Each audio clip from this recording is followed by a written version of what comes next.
more likely scenario. I don't know how Carson can start, given given that Doug benched him. Skip, you don't bench quarterbacks in their fourth season and still be there and then turn around and go back to them at some point in time. I've never seen, now I'm not, look, you've been around it longer than I have. I don't know, I can't say in my years of playing that I saw a quarterback in his fourth year get benched and then the head coach that benched him is still there, turns back to him and everything is hunky-dory. Mm-hmm. I haven't seen that. Not to say that it can't happen, but I just haven't seen it. So I think the more likely scenario is that unless Jalen Hurts gets hurt, he finishes out the season. But I don't see, I believe Wentz is going to be the starter. Now that's for them. They make a lot more money than I do to determine that. But I believe Wentz will be the starter next year, but it will be under the tutelage of a different head coach. Mm. I told you the day this young man was drafted, Jalen Hurts, right? I posted this social. Jalen Hurts will be better than Carson Wentz. You'll win more games with Jalen Hurts than you will win with Carson Wentz. They are clearly, quote unquote, stuck with Carson against the cap because unlike the Dallas Cowboys, they gave him his money right on schedule. And now they are almost held hostage by that money. It's virtually impossible. You can't cut him. It's just too debilitating against your cap. It would wreck your cap going forward for the next 2 years. Mm-hmm. If you could get somebody to take him off your hands, and somebody might, that's the only way out from under his deal. But even if you trade him, you still got dead money. You still get hit. But it's not like you get hit if you cut him. So to me, right now, Carson Wentz's future in this league is teetering, depending upon how Jalen plays, with a beat-up, banged-up defense at Kyler Murray next Sunday at Arizona. And remember, the Arizona defense came alive against Daniel Jones and the kid they took 13th overall, 2017, Hassan Reddick. Yeah. He just came back to life, man. Man, I can 5 imagine sacks. when he get paired with Chandler Jones, and they might have something. Rolling yesterday, and they're going to be coming after Jalen Hurts, obviously. Gotta be careful, Sunday. Skip. This kid can run now. He'll jump out and go. Okay, which kid? Are we talking about Kyler? I'm talking about Jalen Hurts. Yep. He's not going to sit back there like Daniel Jones. There's nothing wrong with his hamstrings. No, I agree with you. So, to me, all I know for sure is I believe heart and soul that Jalen will be better than Carson. So, it depends how he's going to play this out, obviously, at Arizona, at Dallas, at Jerry World, and then home against Washington that seems to be separating. Right. If he wins out, now you got the biggest problem you've ever had because what are you going to do? Right. You're stuck financially, but you're stuck emotionally because you see what he can do that Carson Wentz can't do. Right. So what is, as I call him, give it to him Wentz, what has he done so far this year? He's led the NFL in sacks, led in interceptions, led in total turnovers.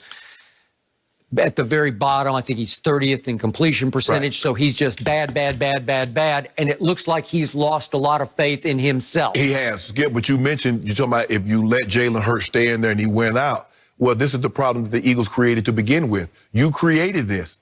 You had a quarterback that you gave this money to, and you knew the question was the moment you took a quarterback, inside of 3 rounds, you knew the questions were going to come. But, Skip, this reminds me, I got another relationship. Skip, this is a situation where, you know what? The old people used to tell me, boy, it's cheaper to keep her. In other words, Skip, I don't want to let him go because if I let him go, Skip, it's going to cost me a ton of money. Dead money if I let him go. But if I keep him, I ain't in love with him or her anymore. But I got to keep him. I got to keep him or her. Sometimes you just have to bite that bullet. You got to, Skip. Like, you know what? Hey, here's the check. Go ahead and go about your way. Because I ain't happy. Somebody, I ain't happy with you, and enough of me sleeping upstairs, you sleeping downstairs, I'm downstairs, you upstairs. Let's just go ahead here. Here's the check. Jeffrey Lurie, you got to be worth $1 billion plus, Skip. Oh, yeah. Go ahead and cut, just chalk it up. Hey, lesson learned. Next time, get a prenup. It's as simple as that, Skip. They did not get a prenup. They did. They got married fast. Yeah, they went in the old shotgun with Vegas. What about little white chapels? Yep. Okay, so what I've told you about Jalen Hurts is you saw on full display yesterday. He's a natural-born leader. I thought he inspired the whole football team. I would say quarterback can have the most impact on He a team, can. but a pitcher can in baseball Right, too. right. But a quarterback is long-term. It A needs to be pitcher's every 5 days. It needs to be somebody that has the ball in their hand. Right. Okay. So Jalen Hurts yesterday changed the way they play football because you could see even the defense rose to the occasion before all the injuries happened. And they looked different on defense. They looked different on offense. All of a sudden, people are catching balls instead of dropping balls. Did anybody drop a ball yesterday? I don't remember one. All of a sudden, they were clicking at a high level because they thought, gee, we got a guy who's in command. He's in control of his own emotions, and he's channeling everything. All of his playmaking and winning intangibles are being channeled into positivity, and we're not turning the ball over. And I told you, the play of the game for me was when they got backed up 2nd and 11 at the 3-yard line, and I thought this is jail time. This is where Carson Wentz has a recipe for disaster. And Jalen just quick play fake on the read option, and he has such easy speed outside and then such power to close a run. And the thing is, Skip, they might have called that same play for Wentz, but Wentz could not run the defensive end. No, he couldn't. And you have to be careful. And once you get stymied, would he go deer in headlights and lose the football in the end zone? Maybe. Right. Okay. Jalen had one late turnover, which was just a careless rookie mistake. You're killing the clock. They're going to punch.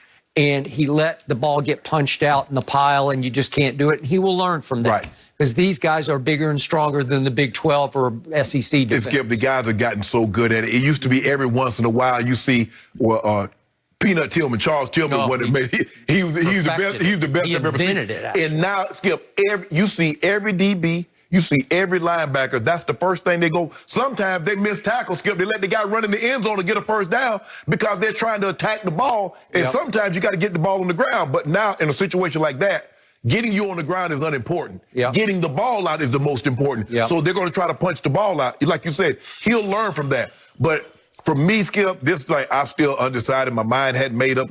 Man, you better stop playing. You just beat the hottest team in the NFL. Doug Peterson. You just beat the hottest team in the NFL, Skip. They won 9 straight, and they had throttled everybody. And you had lost 4 straight. Exactly. And you were talking about you thinking about starting somebody else. Right, and they'd gone 56 games without allowing a single 100-yard rusher, and your quarterback ran for 100, and your running back ran for another 100. I tell you what you do. Go upstairs and tell your owner, Jeffrey Lurie, that you're thinking about starting Carson Wentz again and see what he tell you. Yeah. Well, we did see a story before the game that Philly is still committed to go forward with Carson Wentz because I think they don't know what else to say. It's like, well, you've almost... Your hands are tied. You have to be. Skip, you could be committed in 2021, but you ain't committed in 2020. Moving forward, hey, this kid right here that won that game yesterday, I believe unless he's injured, and I hope that doesn't happen, I believe he finishes the season as the starting quarterback in Philly. Okay, so what I love about Jalen's background over Carson's background is Carson always played at North Dakota State, and he played in big games on that level, but it was on that level. Not like this. Jalen started as a freshman at Alabama, played in a lot of big games. He had problems throwing the football, which eventually cost him his job. But once Tua started to struggle, he got thrown back in the fourth quarter of the SEC championship game against Georgia and won 14-0 and got them back to the championship game. Right? Okay, so then he goes to Oklahoma and he plays for the master, the quarterback whisperer and teacher, Lincoln Riley. And all of a sudden last year I'm saying, wait a second, the motion looks better. The position looks better. He's reading quicker, and he's delivering accurate strikes. And he's got a little above average arm. It's good enough to win at this level. And the point is that I think Lincoln Riley can work one. Look what he's done now. We got Baker playing tonight, obviously, against Baltimore, and we got Kyler playing at the high level, obviously beating the Giants, who are red hot. So we giving Lincoln, or we gonna give Cliff Kingsbury? Who gets the credit? For Kyler? For Kyler, Baker? I think Lincoln gets a lot of the credit. I think he taught them all how to throw the football, and all of a sudden he's looking like the quarterback guru, right? Yeah, Skip, I don't see a scenario, like I said, that Wentz. And the thing is, Wentz going to have to, Skip, he's going to have to stay healthy. I mean, he had this problem in college. He got hurt in college. He did. I mean, it's hard for a guy to get hurt in college and then come to the NFL and heal up. They play more games, they hit harder, and you're more susceptible to those kind of hits and those kind of injuries. Well, I've told you, Kyler has that defense mechanism for sliding and staying out of harm's way. He got his shoulder banged up, and I think it's still bothering him. Even on the slide, Skip, I mean, it wasn't like he was trying to take it. He was trying to slide. Trying to slide. Jalen doesn't have the defense mechanism. He's just so strong that he can give and take some punishment. He's got to be smart about it. But you saw him yesterday, Skip. He ran out of bounds. He ran out of bounds. Slid. That one he went up the middle. He slid. He fade. But if it's 3rd and 4 and he needs it, right, he will try for it. I think the running quarterback, look, if you look at Russell Wilson, Russell has done it better than anybody that's scrambling quarterback. He has. Russell ain't taking no shot. No. And I think everybody looks at RG3, says, this is what you don't want to do. You show 2 images. You show Russell and you show RG3. Yep. One guy, you can play 10, 11 years and still play it. And the other guy, you'll be a backup and you say people asking, what could have been, what should have been. Because he was RG3, Kyler Murray, before they even set foot in the NFL. But couldn't slide, couldn't get down. No. Took unnecessary punishment, and here we are. So maybe after one game I am overreacting, but I'm going